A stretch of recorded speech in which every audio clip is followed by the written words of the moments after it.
Hamas ने Israel के 20 से ज्यादा बंधक छोड़ दिए हैं और इजराइल ने फलस्तीन के करीब 2000 बंधकों को छोड़ा। लेकिन हमास और इजराइल का एक दूसरे पर बहुत बड़ी धोखेबाजी का शक गहराता जा रहा है और हमास को इस बात का यकीन हो गया कि उससे हथियार छीनकर डोनाल्ड ट्रंप बहुत बड़ी साजिश करना चाहते हैं।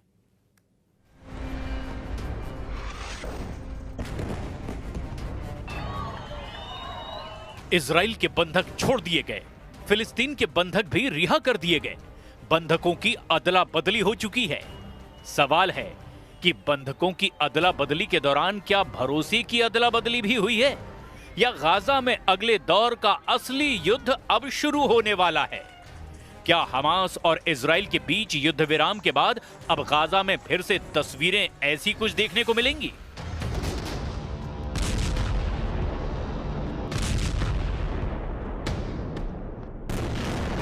जब इजराइल ने गाजा की ईंट से ईंट बजा दी, पूरे गाजा को तहस नहस कर दिया, मिट्टी में मिला दिया, बमबारी में 68,000 लोगों की मौत के बाद क्या अब मौत का आंकड़ा दूसरी स्टेज पर पहुंचकर 1 लाख की तरफ बढ़ने लगेगा? क्योंकि गाजा में हर शख्स के दिलो दिमाग पर ये धमाके अब भी गूंज रहे हैं। इसीलिए सवाल पूछा जा रहा है कि क्या बेन्यामिन नेतन्याहू और हमास के बीच भरोसा कायम है कि वो अब एक दूसरे से दूर रहेंगे, एक दूसरे को नुकसान नहीं पहुंचाएंगे? फिर युद्ध नहीं होगा, इजराइल की सेना गाजा में नहीं घुसेगी और हमास भी अपने हथियार डाल देगा। और अगर हमास हथियार डाल देता है तो क्या गारंटी है कि इजराइल फिर कभी गाजा पर चढ़ाई नहीं करेगा? इजराइल में बंधकों को लेकर जो सड़कें पहले नेतन्याहू के खिलाफ रोज उबला हुआ गुस्सा दिखाती थी, अब वो एक नए एहसास का गवाह बन रही हैं। लोग बंधकों को वापस घर आते देखकर खुश हैं। इसीलिए कहा जा रहा है कि गाजा में भरोसे वाला बम सुलग रहा है। इसीलिए कहा जा रहा है कि गाजा में हमास और इजराइल के बीच सबसे निर्मम युद्ध अब शुरू होने वाला है। भरोसे वाला बम फटा तो फिर इस तबाही को रोकने के लिए 10 डोनाल्ड ट्रंप भी कम पड़ेंगे। अगर हमास ने हथियार सरेंडर नहीं किए और इजराइल ने भी गाजा में बमबारी शुरू कर दी तो क्या होगा? क्या गाजा में हमास और इजराइल के बीच भरोसे वाला बम फटने वाला है? गाजा को लेकर मिस्र में शांति प्रस्ताव को लेकर हमास पीछे हट गया है। हमास ने कहा कि मिस्र में जो प्रस्ताव दिया गया उसके कई पॉइंट हमास के खिलाफ हैं। मिस्र की बैठक में ना इजराइल ना हमास दोनों की गैर मौजूदगी बता रही है कि पेच फंसा हुआ है। इसके बावजूद ट्रंप का इस मीटिंग में आना बता रहा है कि वो युद्ध विराम को लेकर कोई रिस्क नहीं लेना चाहते। ऐसी कोशिश दूसरे फ्रंट पर भी हुई है। हमास और इजराइल के बीच भरोसे वाला बम फटे, इसके लिए डोनाल्ड ट्रंप तेल अवीव पहुंचे। इजराइल की संसद में स्पेशल सेशन हुआ, इसमें डोनाल्ड ट्रंप भी शामिल हुए। उनके सामने नेतन्याहू ने भी बड़ी बड़ी बातें की। युद्ध खत्म करने के लिए डोनाल्ड ट्रंप की भूमिका के कसीदे पढ़े। लेकिन क्या नेतन्याहू डील के मुताबिक अपने वायदे पर कायम रहेंगे? ये सबसे बड़ा सवाल है। दावे और वायदे बहुत हो रहे हैं, लेकिन डर अब भी बरकरार है।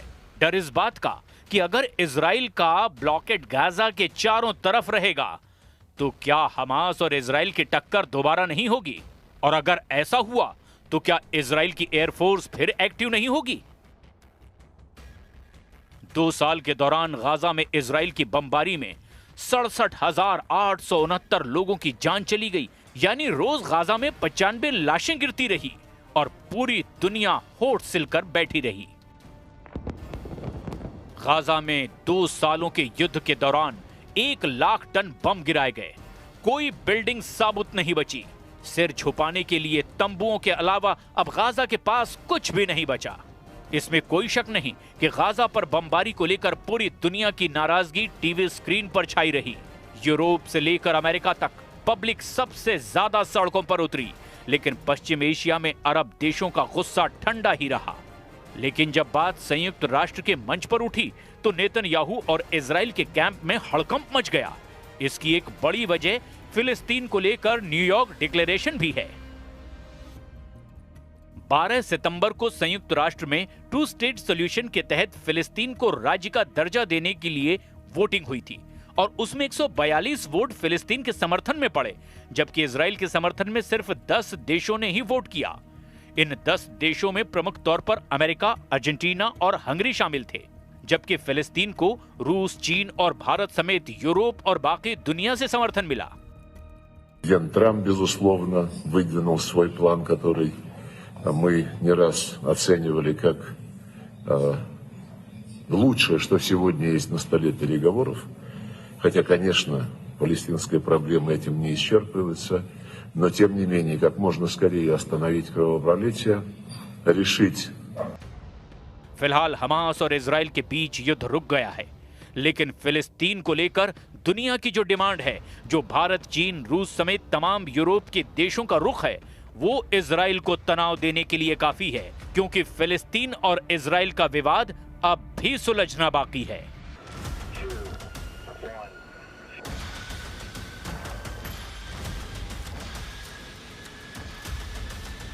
एक मिसाइल ने पुतिन और डोनाल्ड ट्रंप के बीच सबसे बड़ी दुश्मनी शुरू कर दी है। यह मिसाइल यूक्रेन को मिलने जा रही है, क्योंकि ट्रंप ने इस पर मुहर लगा दी है। एक मिसाइल ने रूस और अमेरिका को आमने सामने खड़ा कर दिया है। अगर मॉस्को पर यह मिसाइल फायर की गई तो समझ लीजिए वर्ल्ड वॉर का खतरा मंडराने लगेगा। यह है अमेरिका की टॉमहॉक मिसाइल, जो यूक्रेन को मिलने जा रही है, क्योंकि ट्रंप ने इस मिसाइल को सप्लाई करने की हामी भर दी है। 2500 किलोमीटर रेंज वाली इस क्रूज मिसाइल ने रूस और नेटो के बीच में तनाव को बुलंदियों पर पहुंचा दिया है। 900 किलोमीटर प्रति घंटे की रफ्तार से यह मिसाइल जमीन से 30 मीटर की ऊंचाई पर चलती है, यानी रडार पर इसको ट्रैक करना आसान नहीं होता।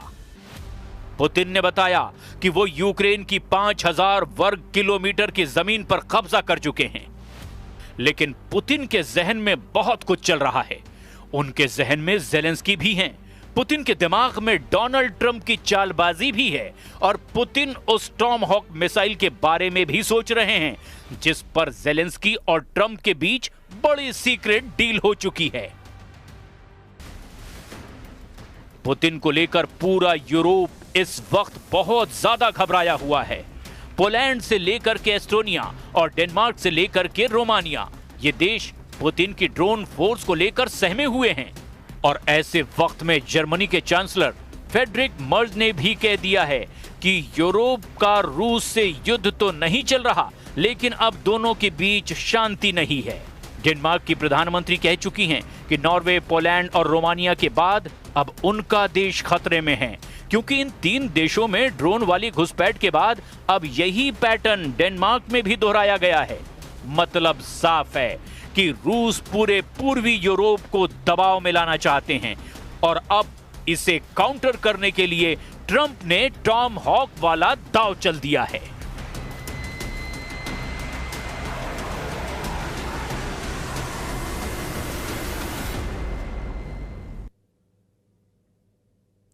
गजा संकट सुलझाने की एक बड़ी तस्वीर, जहां भारत के करीब 2500 किलोमीटर दूर इजराइल एक हफ्ते पहले ही दिवाली जैसे जश्न में डूब गया। तस्वीरें यरूशलेम से सामने आई, जहां लोग जश्न मना रहे हैं, और इस जश्न के लिए इजराइल को 1-2 महीनों का नहीं बल्कि 2 साल का इंतजार करना पड़ा।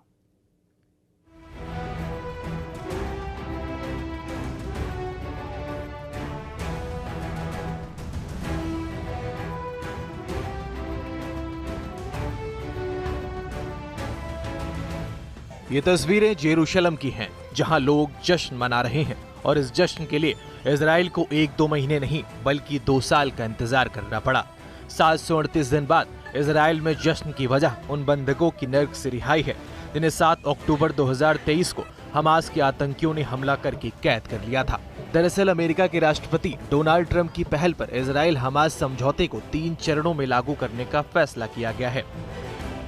पहला चरण आज पूरा हुआ, जिसमें हमास ने इजराइल के बंधकों को रिहा किया और उनके शवों को वापस किया। बदले में इजराइल ने भी अपने यहाँ अलग अलग जेलों में बंद करीब 2000 फिलिस्तीनी नागरिकों और सैनिकों को रिहा किया। समझौते के दूसरे चरण में गाजा से हमास की वापसी के साथ ही इजरायली सैनिक वापस देंगे।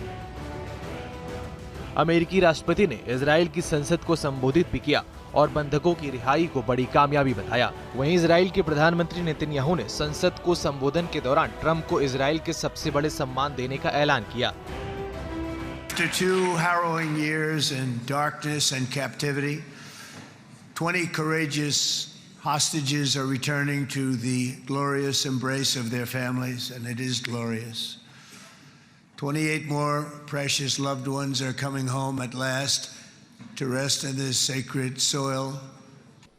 I have submitted your nomination to be the first non-Israeli recipient of the Israel Prize, Israel's highest award.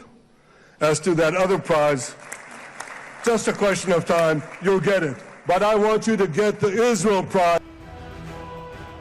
इस बार हुए समझौते को अंजाम तक पहुंचाने के लिए और कामयाब बनाने के लिए खुद अमेरिका के राष्ट्रपति डोनाल्ड ट्रंप इजराइल पहुंचे। अमेरिका से इजराइल पहुंचे ट्रंप का स्वागत करने के लिए खुद इजराइल के प्रधानमंत्री बेंजामिन नेतन्याहू एयरपोर्ट पहुंचे और गर्मजोशी से स्वागत किया। यही नहीं, इजराइल की संसद में भी ट्रंप का जोरदार स्वागत हुआ। जैसे ही ट्रंप इजराइल की संसद में पहुंचे, सभी सांसदों ने खड़े होकर उनका स्वागत किया और जमकर नारे लगाए। Bureau report, news 18। करवा चौथ